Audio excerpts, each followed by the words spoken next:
est-ce que quand tu révises, tu fais ça? Alors, l'inflation, chapitre 1, partie 1, les origines. Alors, qu'est-ce que l'inflation? Définition de la BCE. Nanana. Si tu fais ça, eh bien bravo, tu es en plein apprentissage passif et c'est le meilleur moyen pour perdre du temps et rendre tes révisions inefficaces. En revanche, si tu préfères optimiser ton temps et être plus efficace dans tes révisions, alors je vais t'apprendre à passer d'un apprentissage passif à un apprentissage actif. Ça te permettra de passer d'un taux de rétention des informations de 10% à 80%. Et oui, c'est une belle progression. Mais c'est quoi un apprentissage actif? C'est tout simplement un apprentissage qui va te permettre d'appliquer les connaissances que tu es en train d'emmagasiner. En d'autres termes, c'est de la pratique. Mais comment passer d'un apprentissage passif à un apprentissage actif quand on lit des cours? Eh bien, il y a plusieurs solutions pour cela. La première, c'est d'essayer de débattre sur ce que l'on apprend. Si vous êtes en train d'apprendre un chapitre sur l'inflation, eh bien, posez-vous des questions. Demandez-vous si c'est vraiment si bien que ça. Discutez avec d'autres gens. Essayez vraiment d'avoir une conversation sur ce sujet. Et là, vous allez voir, vous allez être obligé de chercher les informations et peut-être que vous allez apprendre de nouvelles informations, mais sur le terrain. Vous n'allez pas vous contenter de les lire, vous allez les pratiquer. Un autre apprentissage actif, c'est la pratique pure. Bon, évidemment, lorsqu'on fait des maths, c'est beaucoup plus facile d'appliquer des formules ou de trouver des cas concrets pour travailler. Par contre, quand on travaille sur de l'économie ou de la culture générale, on peut se dire que c'est impossible de pratiquer. Mais je vais vous donner quelques cas de figure pour vous apprendre à travailler concrètement lorsque vous révisez. Par exemple, admettons que vous lisez un article sur le plan de relance de l'UE pour gérer la crise du Covid-19. Eh bien dans ce cas-là, essayez de critiquer l'article avec des notions que vous avez apprises. Eh bien oui, peut-être que dans vos cours, vous aurez un autre point de vue et là, essayez de critiquer l'article, essayez d'apporter plus de fond à cet article. Dites-vous que, ah oui, ça peut être une bonne solution parce que ça, au contraire, ça peut avoir des conséquences négatives. Essayez vraiment d'avoir une démarche critique et c'est là où vous commencerez à pratiquer. Parce que là, vous ne vous comporterez pas comme un béni oui-oui, vous allez agir comme quelqu'un qui a de l'esprit, comme quelqu'un qui utilise sa connaissance intelligemment.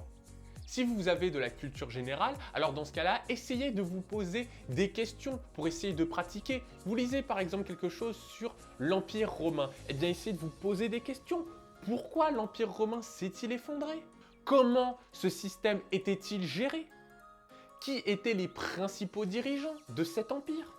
Mais vous pouvez aussi vous poser ces questions sur plein de sujets. Par exemple, pourquoi la Grande Dépression a eu-t-elle lieu?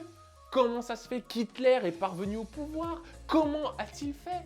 Et vous pouvez aller encore plus loin. Si vous révisez à plusieurs, par exemple, eh bien dans ce cas-là, au lieu de vous contenter de réviser chacun dans votre coin, essayez de faire des jeux, essayez de faire un qui veut gagner des millions, ou essayez de faire question pour un champion. Rendez tout cela un petit peu plus ludique et vous allez voir, non seulement ça vous amusera, mais en plus ce sera plus efficace parce que là, vous serez non seulement dans une démarche d'apprentissage, mais aussi de jeu. Et donc, vous allez avoir cette espèce de petit esprit de compétition qui peut se manifester et donc qui va faire travailler votre mémoire plus intensément. Mais le meilleur apprentissage actif, c'est celui de l'enseignement. Il se rapproche un petit peu du débat, sauf que là, au lieu de discuter avec quelqu'un qui a le même niveau, voire qui a un niveau supérieur à vous, vous allez au contraire essayer de donner des connaissances à des personnes qui sont en dessous de vous, c'est-à-dire qui ont moins d'informations et qui sont moins renseignées sur le sujet. C'est le meilleur moyen de vous tester et de savoir si vous maîtrisez un sujet. Le physicien de génie Richard Feynman a lui-même établi que si on veut savoir si on maîtrise vraiment un sujet, il faut être capable de l'expliquer et ce même à un enfant de 8 ans. Si vous en êtes capable, ça signifie que vous connaissez votre sujet. Sinon, ça veut dire que vous avez encore des lacunes. Évidemment, nous n'avons pas tous un enfant de 8 ans à notre disposition. Dans ce cas-là, essayez de transmettre ces connaissances à votre entourage. Vous pouvez même tenter de discuter tout seul de ce sujet, d'essayer de vous l'expliquer à vous-même simplement. En se posant les bonnes questions, on peut vite se rendre compte que notre raisonnement comporte des faiblesses. Et ça tombe bien parce que ce sera le sujet de la prochaine vidéo. La prochaine vidéo vous donnera une technique de raisonnement pour déterminer si oui ou non vous connaissez votre cours et comment se poser les bonnes questions. Maintenant que vous êtes un petit peu plus renseigné sur l'apprentissage actif, j'espère que vous allez arrêter de relire vos cours pour la 50e fois ou alors d'écouter vos cours pour la 10e fois. Il y a beaucoup mieux pour apprendre et il y a des méthodes qui sont plus agréables.